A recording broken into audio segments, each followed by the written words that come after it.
Bonjour à tous, bonsoir à tous, je ne sais pas à quelle heure vous regardez cette vidéo. Aujourd'hui, on va analyser deux grandes affiches du football anglais, Arsenal contre Leicester et Newcastle contre Manchester City. On va passer en revue les compositions probables, les joueurs blessés de chacune des équipes, faire un état des forces en présence pour ces deux matchs très attendus. Restez bien accrochés parce que dans cette vidéo, on va parler de tout ça. Tout d'abord, commençons par le match entre Arsenal et Leicester. Arsenal est actuellement dans une bonne dynamique. Ils sont dans le top 4 après des performances solides contre des équipes comme Manchester City, leur star comme Bukayo Saka, Martin Odegaard, qui actuellement est blessé malheureusement, sont en grande forme, même si quelques absences notables sont à signaler. Leicester de son côté est dans une période difficile et doit absolument rebondir dans cette rencontre. De son côté, Mikel Arteta devrait très probablement nous proposer son 4-3-3 habituel avec en défense centrale Gabriel Saliba, une paire qui marche à merveille, Youri Timber et Calafiori sur les côtés, David Raya dans les buts. Et maintenant au milieu de terrain, ce sera probablement la paire Jorginho, Kai Havertz en compagnie probablement également de Declan Rice, à savoir que Thomas Partey est incertain dans cette rencontre. En attaque, on aura certainement Gabriel Martinelli, Bukayo Saka sur les ailes et Leandro Trossard en pointe de l'attaque parce que Leandro Trossard actuellement est préféré à Gabriel Jesus. Du côté de Leicester, il devrait probablement partir sur un 4-2-3-1 avec dans les buts Danny Ward et Kelechi Iheanacho en attaque. C'est une équipe qui est dans une passe assez difficile depuis le début de la saison et à la recherche de rebondir. Ils veulent rebondir, ils veulent se relancer dans ce championnat qui, depuis leur accession en Première Ligue, vu que ces derniers viennent de Champions League et font partie des promus de cette saison, mais les débuts de Leicester cette saison sont compliqués.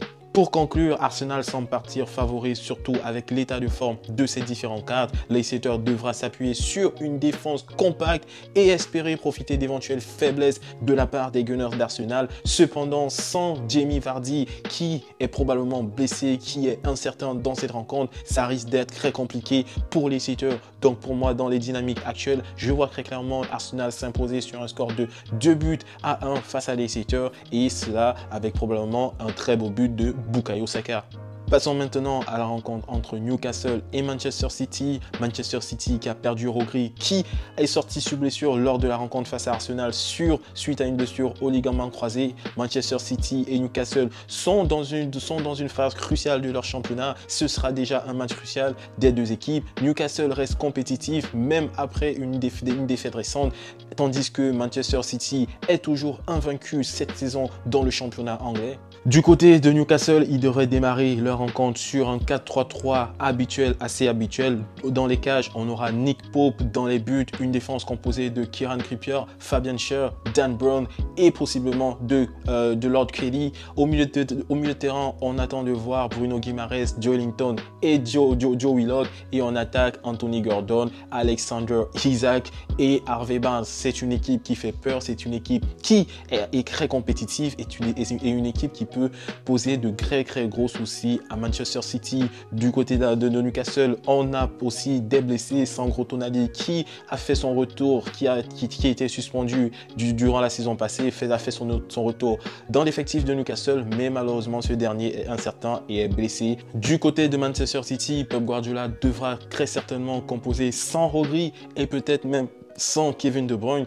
Le Manchester City devrait évoluer en 4-3-3 avec dans les buts Ederson, en défense centrale on aura probablement Kyle Walker, Ruben Dias, Manuel Akanji et Josko Gvardiol.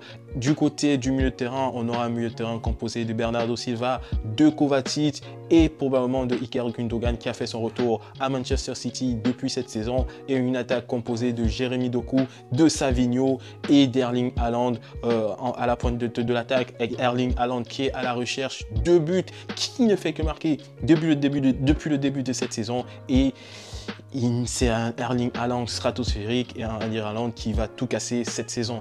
En conclusion, pour cette rencontre entre Newcastle et Manchester City, City reste le favori indiscutable, mais attention à Newcastle qui, avec son public et ses talents offensifs, peut créer des surprises. Si Manchester City parvient néanmoins à contrôler le jeu au milieu de terrain, malgré les absences de Kevin De Bruyne et de Rodri, il devrait réussir à prendre l'avantage, mais une contre-performance n'est pas à écarter à ce stade-ci de la compétition. Ces deux rencontres s'annoncent palpitantes avec Arsenal et Manchester City qui partent très largement en tant que favoris, mais il faudra nécessairement compter sur Leicester et Newcastle qui sont des équipes redoutables et des équipes qui peuvent créer des surprises sur ces différents terrains. Je vous laisse dans les commentaires me donner vos avis. Est-ce que vous pensez que Leicester ou Newcastle peuvent créer des surprises dans ces rencontres? Dans tous les cas, je reste à votre écoute, et si vous avez bien évidemment apprécié la vidéo, n'oubliez pas de la liker et de la partager, et surtout